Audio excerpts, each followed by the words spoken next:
আসসালামু আলাইকুম। সবার আগে বাছাই করা 10টি আন্তর্জাতিক খবর জানিয়ে দেব। প্রথমেই থাকছে শিরোনাম। তবে তার আগে অনুরোধ থাকবে ভিডিওটিতে একটি লাইক দিবেন।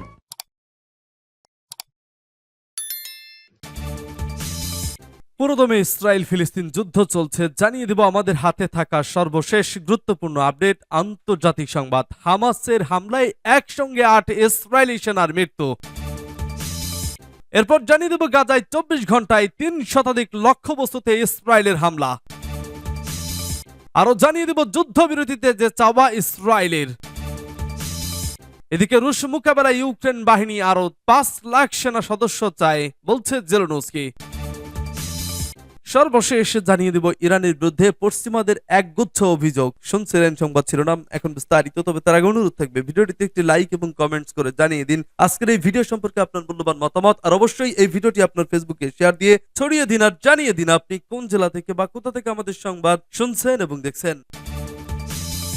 হামাসের হামলায় একসঙ্গে 8 ইসরায়েলি সেনার মৃত্যু। ফিলিস্তিনি সশস্ত্র গোষ্ঠী হামাস জানিয়েছে গাজার উত্তরাঞ্চলে তাল আজ জাতারে তাদের চালানো রকেট হামলায় একসঙ্গে 8 ইসরায়েলি সেনা নিহত হয়েছেন। মঙ্গলবার এক বিবৃতিতে তথ্য জানিয়েছে হামাসের সামরিক শাখা আল কাসাম ব্রিগেডস। গত 7 অক্টোবর হামাস ও ইসরায়েলের মধ্যে যুদ্ধ শুরু হয়। এরপর 28 অক্টোবর গাজায় ট্যাঙ্ক সহ অন্যান্য সাজোয়া যান নিয়ে ঢুকে পড়েন হাজার হাজার ইসরায়েলি সেনা। তারা প্রথমে গাজার উত্তরাঞ্চলে অভিযান চালায়, এরপর যায় দক্ষিণাঞ্চলে। উত্তরাঞ্চলে হামাসকে দুর্বল করে দেওয়ার দাবি করে আসলেও সেখানে প্রতিনিয়ত হামাসের যোদ্ধাদের হামলার মুখোমুখি হতে যাচ্ছে।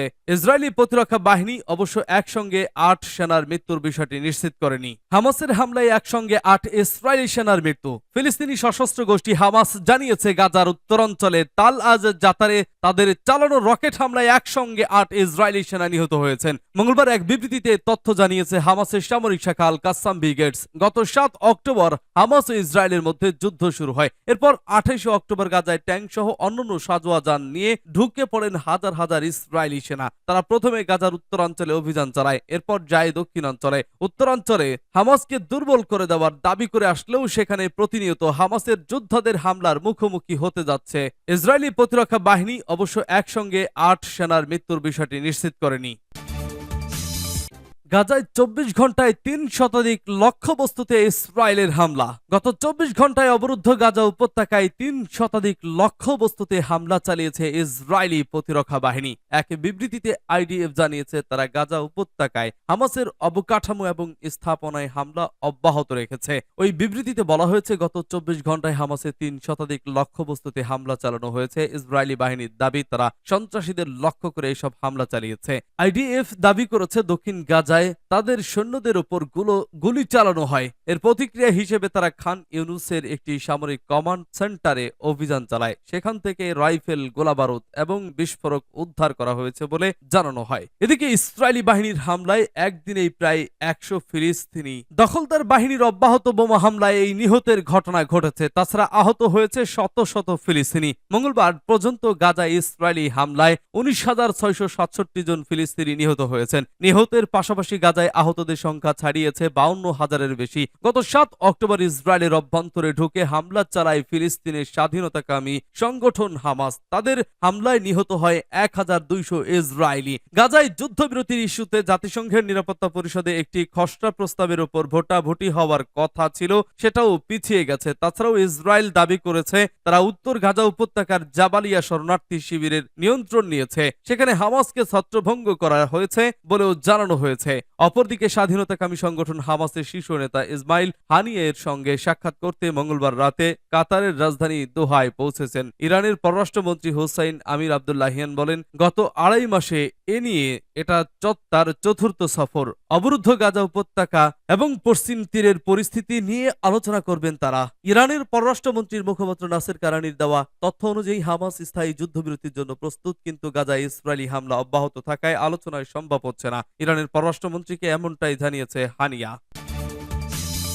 যুদ্ধবিরতিতে যে চাওয়া ইসরায়েলের, যুদ্ধবিরতি নিয়ে আবারও আলোচনায় বসেছে ফিলিস্তিনি স্বাধীনতাকামীদের সংগঠন হামাস ও ইসরায়েল। কাতার ও মিশরের মধ্যস্থতায় এই আলোচনা অনুষ্ঠিত হচ্ছে। তবে দ্বিতীয় দফায় এ যুদ্ধবিরতিতে নিজেদের চাওয়া জানিয়েছে ইসরায়েল। বুধবার বিবিসির এক প্রতিবেদনে এ তথ্য জানানো হয়েছে। এবারের আলোচনায় মধ্যস্থতা করছে কাতার ও মিশর। সম্ভাব্য যুদ্ধবিরতি নিয়ে আলোচনা অব্যাহত রয়েছে। স্থানীয় সংবাদ মাধ্যমের বরাতে বলা হয়েছে, অসুস্থ ও নারীদের এ যুদ্ধবিরতির অংশ করতে চায় ইসরায়েল। এর বিপরীতে গুরুতর অপরাধে জড়িত ফিলিস্তিনিদের মুক্তি দিতে চায় তারা। ফিলিস্তিনের স্বাধীনতাকামীদের সংগঠন হামাস এর আগে জানিয়েছিল, বন্দীদের মুক্তি কেবল স্থায়ী যুদ্ধবিরতির শর্তেই হতে পারে। তবে ইসরায়েলের বক্তব্য হলো, হামাসকে ক্ষমতা থেকে অপসারণ না করা পর্যন্ত তারা হামলা বন্ধ করবে না। মঙ্গলবার ইসরায়েলের প্রেসিডেন্ট জানান, তার দেশ আরেকটি মানবিক বিরতির জন্য প্রস্তুত রয়েছে। এদিকে বার্তা সংস্থা রয়টার্স জানিয়েছে, হামাসের নেতা ইসমাইল হানিয়া মিশরীয় কর্মকর্তাদের সঙ্গে আলোচনা করেছেন গাজা উপত্যকা হামাস ইসরায়েলের মধ্যকার যুদ্ধবিরতির পরিস্থিতি নিয়ে তিনি আলোকপাত করেন। পুরোদমে ইসরায়েল ফিলিস্তিন যুদ্ধ চলছে, জানিয়ে দিব আমাদের হাতে থাকা সর্বশেষ গুরুত্বপূর্ণ আপডেট। আন্তর্জাতিক সংবাদ, আলহামদুলিল্লাহ, হামাসের হামলায় একসঙ্গে 8 ইসরায়েলি সেনার মৃত্যু। এরপর জানিয়ে দিব, গাজায় 24 ঘন্টায় 3 শতাধিক লক্ষ্যবস্তুতে ইসরায়েলের হামলা। এদিকে যুদ্ধবিরতিতে যে চাওয়া ইসরায়েলের। আরো জানিয়ে দিব, রুশ মোকাবেলায় ইউক্রেন বাহিনী আরো 5 লাখ সেনা চায় জেলেনস্কি। এবং সর্বশেষ জানিয়ে দিব, ইরানের বিরুদ্ধে পশ্চিমাদের একগুচ্ছ অভিযোগ। পশ্চিমা দেশগুলো সোমবার ইরানের সাথে 2015 সালে চুক্তি নিয়ে আলোচনার সময় একগুচ্ছ অভিযোগ এনেছে। তারা তেহরানের বিরুদ্ধে ব্যালিস্টিক ক্ষেপণাস্ত্র তৈরি ও পরীক্ষা করার, রাশিয়ার শত শত ড্রোন সরবরাহ করার এবং পারমাণবিক অস্ত্র কর্মসূচিবিহীন দেশটির জন্য ইউরেনিয়ামের পরিমাণ নজিরবিহীনভাবে 60% বৃদ্ধির অভিযোগ এনেছে। এগুলোর সবই চুক্তিটি অনুমোদন করার জাতিসংঘের এমন একটি প্রস্তাবের লঙ্ঘন। ভয়েস অফ আমেরিকার খবরে বলা হয়েছে, ইরান ও মিত্ররা এই ধরনের জেসিপিএ নামে পরিচিত চুক্তি থেকে নিজেদের প্রত্যাহার করেছিল। ইরান যাতে পারমাণবিক অস্ত্র তৈরি করতে না পারে তা নিশ্চিত করাই ছিল 6 পক্ষের এই চুক্তির লক্ষ্য। চুক্তির অধীনে তেহরান তাদের ওপর থেকে অর্থনৈতিক নিষেধাজ্ঞা উঠিয়ে দেওয়ার বিনিময়ে পারমাণবিক শক্তির শান্তিপূর্ণ ব্যবহারের জন্য প্রয়োজনীয় মাত্রায় ইউরেনিয়াম সমৃদ্ধকরণ সীমিত করতে সম্মত হয়েছিল। 2015 সালের পারমাণবিক চুক্তি অনুমোদনের প্রস্তাব বাস্তবায়নের বিষয়ে নিরাপত্তা পরিষদের বার্ষিক বৈঠকে তীব্র বদানুবাদ হয়েছে। ইরানের জাতিসংঘের রাষ্ট্রদূত আমির ইরাভানি এবং রাশিয়ার জাতিসংঘের রাষ্ট্রদূত ভ্যাসিলি নোভেনজিয়া উভয় জেসিপিএ থেকে প্রত্যাহার, পশ্চিমা নিষেধাজ্ঞা এবং বর্তমান স্থবিরতার জন্য ইরান বিরোধী অবস্থাকে দায়ী করেছেন। সোমবার কাউন্সিল সভায় জাতিসংঘের রাজনৈতিক প্রধান রোজমেরি ডিকার্লো জোর দিয়ে বলেন, জাতিসংঘের মহাসচিব অ্যান্টনিও গুতেরেস এখনও জেসিপিএর ইরানের পারমাণবিক কর্মসূচি বিশেষভাবে শান্তিপূর্ণ রাখা নিশ্চিত করার জন্য বিদ্যমান সেরা পথ বলে মনে করেন।